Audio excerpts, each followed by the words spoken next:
শুরু হয়েছে দেশের লোকসঙ্গীতের সবচেয়ে বড় রিয়েলিটি শো ম্যাজিক বাউলিয়ানার পঞ্চম সিজন। চলছে ঢাকা বিভাগের অডিশন পর্ব। ম্যাজিক বাউলিয়ানা ঘিরে ঢাকায় আজ বসেছে লোকসঙ্গীত প্রেমীদের মিলন মেলা।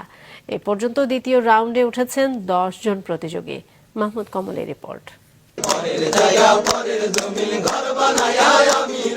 এখানে কেউ কাউকে আগে থেকে চেনেন না, কিন্তু গান তাদের বেঁধেছে এক সুতোয়। অল্প সময়ের পরিচয় তৈরি হয়েছে ভিন্ন আবেশ। নেই হিংসা বিদ্বেষ, বরং গানের সুরে একজন আরেকজনকে দিচ্ছেন অনুপ্রেরণা। কারণ একটু পরেই উঠতে হবে লোকসঙ্গীতের সবচেয়ে বড় প্রতিযোগিতা ম্যাজিক বাউলিয়ানার ঢাকা বিভাগের অডিশন মঞ্চে।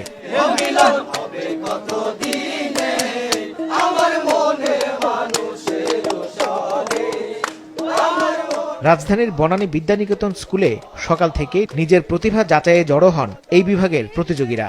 স্কুল প্রাঙ্গণ পরিণত হয় লোকসঙ্গীত প্রেমীদের এক মিলন মেলায়। দীর্ঘ অপেক্ষার পর প্রতিযোগীরা মুখোমুখি হন বিচারকদের।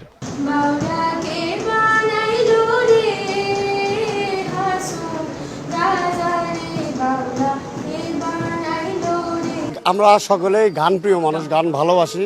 এই গানের ভালোবাসা থেকে আমরা সবাই এক। ঢাকার বাইরে অনেক ভালো ভালো শিল্পীরা ওনারা আমাকে অনেক পরামর্শ দিয়েছে যে লোকসঙ্গীতটা অনেক ভালো এবং এই জিনিসটা খুবই আনকমন এবং রেয়ার, এই জন্য আমার করা হয়। আগামী বছর রিটায়ার করব সরকারি চাকরি থেকে, এখন বাকি জীবনটা চাইতেছি গান বাজনার ভিতর থেকে।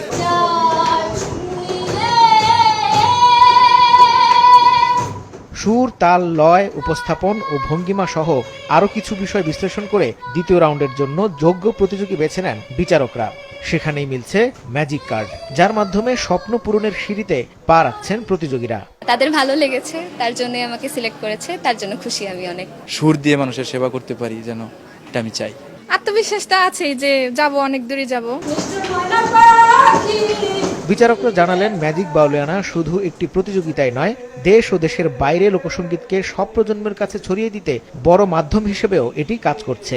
যখন আমরা সিনিয়র আর্টিস্টদের পাই এবং প্রাণ খুলে গাইছেন, হয়তো ঠিকঠাক কথা হচ্ছে না বা সুর কোথাও কোথাও ছুটে যাচ্ছে, তাল হচ্ছে না, তারপরে যে ওনার গাওয়ার যে আকুলতাটা, এইটা আমাকে খুব আনন্দ দেয়। বাংলাদেশ শিল্পকলা একাডেমি উদ্যোগ নিলে আমরা মনে করি এই ম্যাজিক আরও অনেক বড় জায়গায় ম্যাজিক দেখাইতে পারবে, যে ম্যাজিকগুলো আমরা খুঁজে বেড়াচ্ছি এই শিল্পীদের মাধ্যম দিয়ে। আমরা তো বিভিন্ন রকম দ্বন্দ্বে জড়িত, আমাদের দেখা যাচ্ছে বর্তমান সিচুয়েশন, কিন্তু সাধারণ লেভেলের মধ্যে তাদের গানের প্রতি যে ভালোবাসা, সাধারণ পাবলিক কিন্তু সব কিছুর ঊর্ধ্বে, কিন্তু ওরা গানটাকে ভীষণ ভালোবাসে।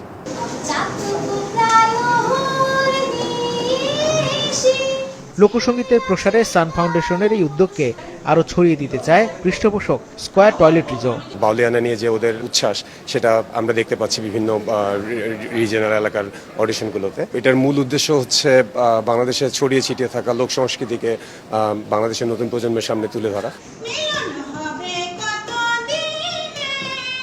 এবারের পঞ্চম আসরে ঢাকা বিভাগ থেকে রেজিস্ট্রেশন করেছেন প্রায় 13,000 প্রতিযোগী। আগামীকালও চলবে এ বিভাগের অডিশন। বিভাগীয় পর্যায়ের নির্বাচিত প্রতিযোগিতা এরপর অংশ নেবেন ঢাকায় মেগা সিলেকশন রাউন্ডে।